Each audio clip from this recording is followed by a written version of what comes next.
सूरज अभी उगा ही था, पर धूप इतनी कमजोर थी कि झुग्गी के भीतर ठंड जैसे जमा दीवारों पर चिपकी बैठी थी। इसी ठंड में सविता अपनी चप्पल घसीटती हुई घड़े से पानी भर रही थी।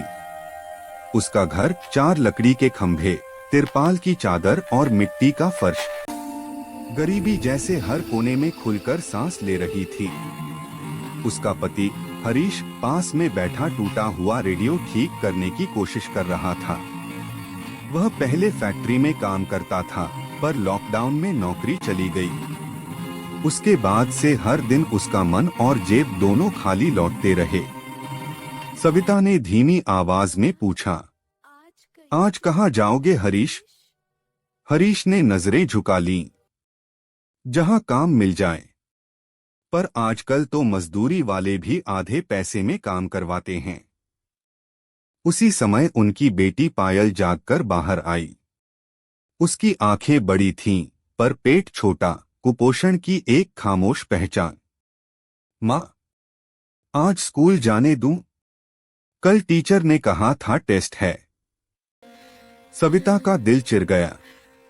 फीस तो महीनों से बाकी थी, जूते फटे थे और यूनिफॉर्म का रंग नीला कम धूप में जला सफेद ज्यादा लग रहा था।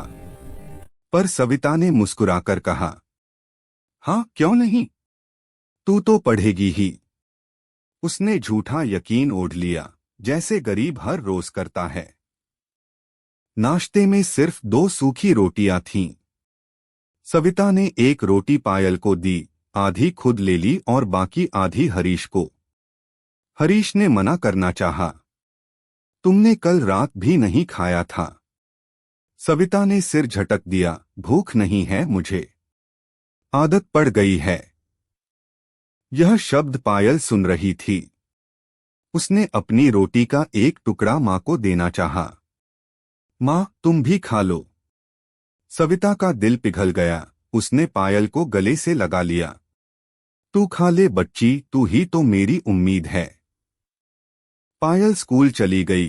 हरीश काम की तलाश में शहर की ओर और सविता घर में अकेली रह गई। दोपहर होते होते मिट्टी के फर्श पर धूप की एक पतली रेखा आई। उसी में बैठकर सविता कचरे से प्लास्टिक और बोतलें छांट रही थी। यह उसका छोटा सा काम था, दिन भर की मेहनत के बदले 30 से 40 रुपए। शाम को पायल लौटकर आई, पर उसके चेहरे पर उदासी थी। माँ, टीचर ने कह दिया, जब तक फीस नहीं भरेंगी, टेस्ट में बैठने नहीं देंगे। सविता की आंखें नम हो गईं।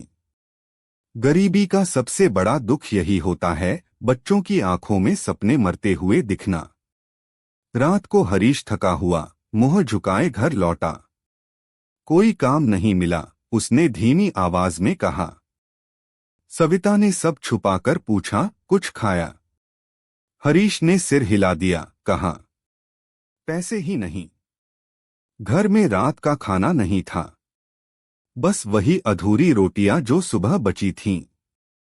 तभी बाहर शोर सुनाई दिया। पास की झुग्गियों में एक बच्चे की तबीयत खराब हो गई थी।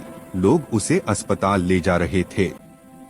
गाड़ियों का शोर जैसे उनके भीतर छिपी सारी आवाजों को उघाड़ रहा था। हरीश ने गहरी सांस ली और बोला, सविता, मैं ऐसे नहीं जी सकता। पायल की आंखों में डर देखता हूँ, खुद की आंखों में शर्म। मैं कुछ करूंगा, कोई भी काम। सविता ने पहली बार उसकी आंखों में एक चिंगारी देखी। अगले दिन हरीश शहर के बड़े चौक पर गया। वहां एक ठेला खाली खड़ा था। मालिक से बात की, अगर मैं मेहनत करूं तो क्या आप मुझे यह ठेला चलाने देंगे? माह की कमाई बांट लेंगे। मालिक ने सोचा, फिर बोला, ठीक है, कोशिश कर ले। हरीश ने ठेला चलाना शुरू किया, मूंगफली और उबले चने का। पहली बार लोगों ने उसके पास रुककर कुछ खरीदा। शाम तक उसके पास 320 रुपए थे। शाम को जब वह घर लौटा, उसकी आंखों में चमक और आवाज में भरोसा था। उसने पैसे सविता की हथेली पर रखे और बोला, अब पायल स्कूल जाएगी। अब हमारी रोटियां अधूरी नहीं रहेंगी। सविता की आंखों से आंसू खुद ब खुद बह निकले। उसने पहली बार महसूस किया, गरीबी तब तक भारी रहती है जब तक इंसान उम्मीद उठाए चलता है। उस दिन उनका घर छोटा ही था, लेकिन रोटियां पूरी थीं।